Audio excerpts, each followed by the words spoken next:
All right, let us bring in CBS News Chief White House Correspondent Major Garrett joining us from the White House. Thank you so much, Major. So we got a little bit of clarification about this carrier group that we know is now headed towards the Korean Peninsula. It was not a week ago. Anything more from the White House or the Defense Department, maybe clarifying the source of all this confusion? No, the White House just keeps pointing at the Pentagon and through the Pentagon to Pacific Command, which is the one that put out the release that's saying that the USS Vinson, the aircraft carrier, and its strike force were heading to the Western Pacific, canceling a stop in Indonesia and moving in that direction. Now, here's why this is important. It's not just a matter of were they lost. They weren't lost. The vessels in this strike group knew where they were going, but it's all about intentions and the signals a strike force, meaning a carrier and the attendant vessels that travel with it, send to the North Koreans. And let's just remember this. 2 weeks ago, two destroyers, the Ross and the Porter, were in the Mediterranean. Then they steamed toward the coast of the Middle East. And what did they do? They fired 59 missiles into Syria. So the movement of armed U.S. vessels can mean something.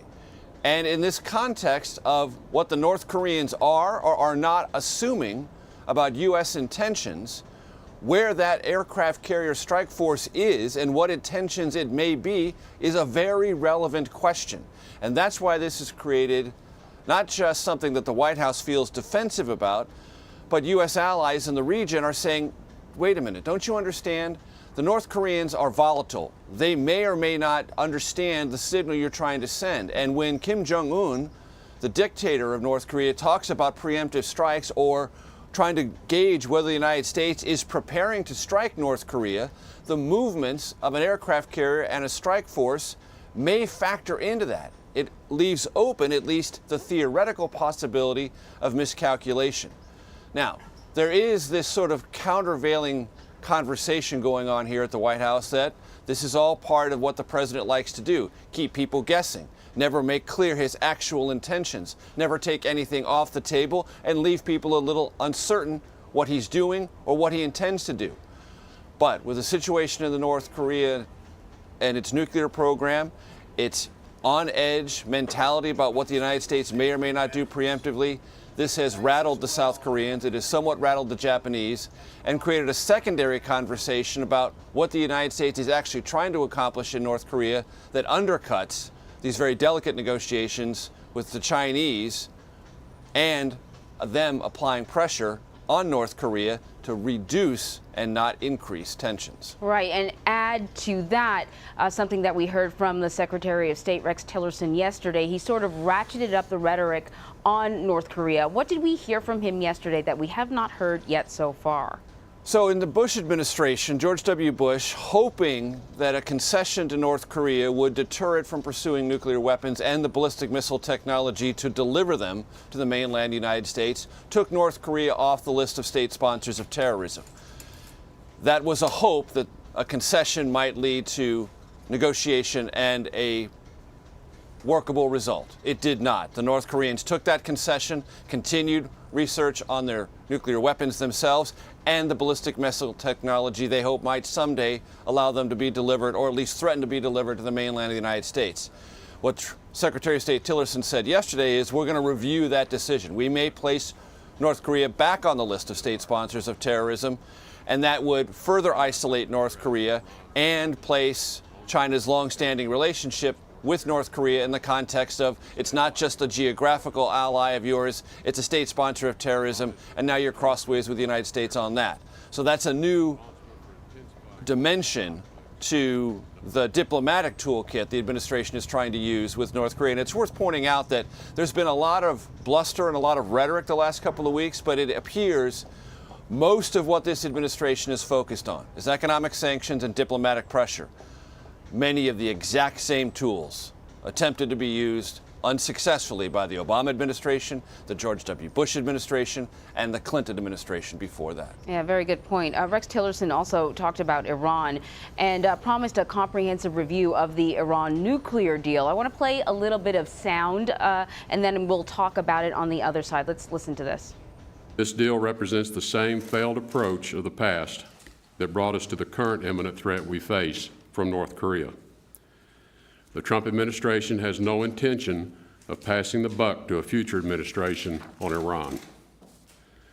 The evidence is clear. Iran's provocative actions threaten the United States, the region, and the world.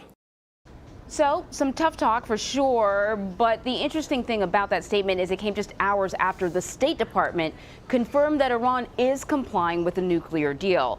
So what exactly is this administration so concerned about in regards to that deal? And the other thing I want to bring up is, can we really exit from that deal? I mean, it's not a deal between America and Iran. It's a deal between America, Iran, and a number of other countries. Right, the P5+1.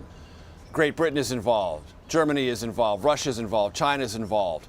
It is not just a bilateral agreement, as you said, Anne-Marie, between the United States and Iran. And for all practical purposes, that deal is going to remain. There is no real exit strategy for this administration to leave the understanding it reached with those nations and Iran about removing all of the underlying, both technology and fuel sources for a future nuclear weapon. But what the administration is saying, and what President Trump said when he was a candidate, it's a bad deal, we should cancel it. Well, that's not going to happen. But he also said that deal ignored all the other things that Iran does, as from the perspective of the United States, is evidence of it being a bad actor, a state sponsor of terrorism, supporting groups that are hostile to U.S. allies in the Middle East. And those kind of activities, the State Department, through Secretary of State Tillerson, said are now part of this larger conversation. The Iran nuclear deal is not going to be dealt with and viewed in isolation from Iran's other behavior. And if its other behavior harms or threatens U.S. interests, that will be taken into consideration.